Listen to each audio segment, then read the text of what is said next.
Now over to Prince George's County, where a mother and father should have been with their 18-year-old daughter tonight, home from college on spring break. Instead, they're planning for that daughter's funeral.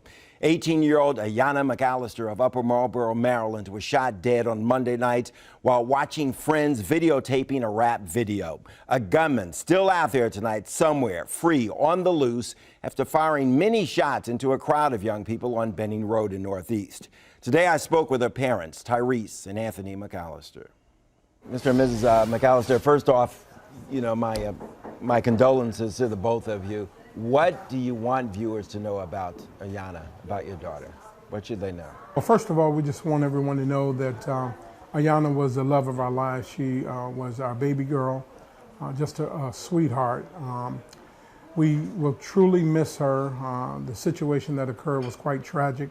And we as a family, we will definitely never be the same. Did you ever fear for your daughter and for her sister as they went about, you know, leading their lives?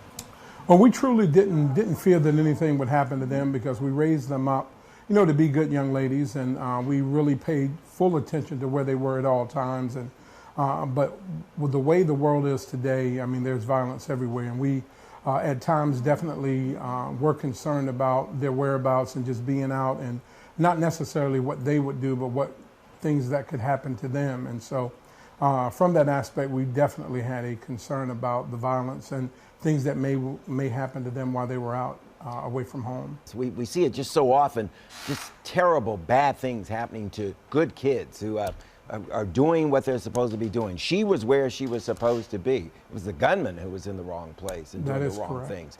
You know what, the one thing that I want to say is that I raised my kids not worrying about the risk factors because we minimized the risk. They weren't raised in a bad neighborhood.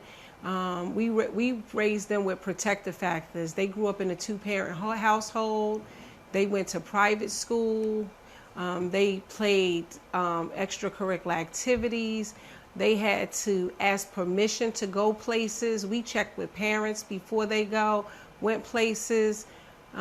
We sent them off to school. We knew where they were. We GPS tracked their phone. We have cameras inside and outside of our homes. So we did the right things as parents. So we tried to operate on protective factors and not risk factors.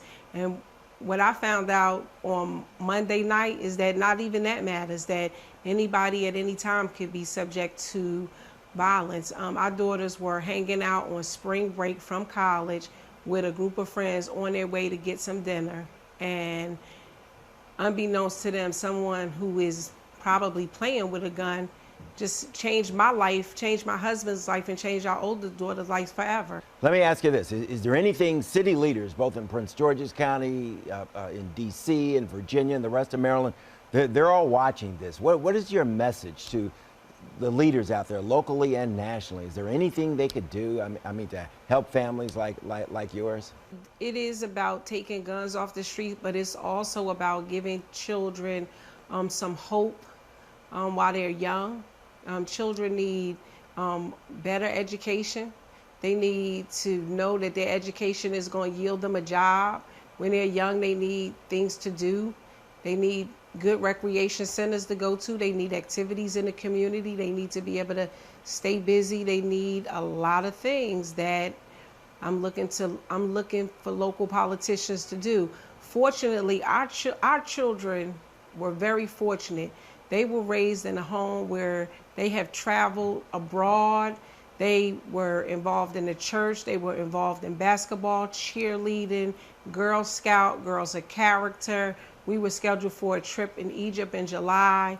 But our children aren't the ones with guns. The children who are playing with guns are the children who are the issue. And they're the issue because they don't have anything else to do.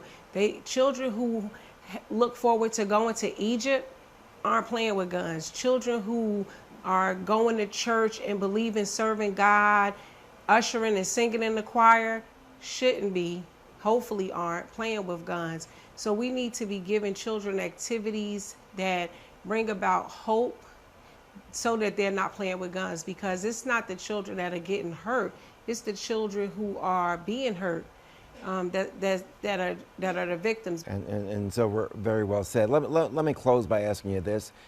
Ayana was a criminal justice major in school.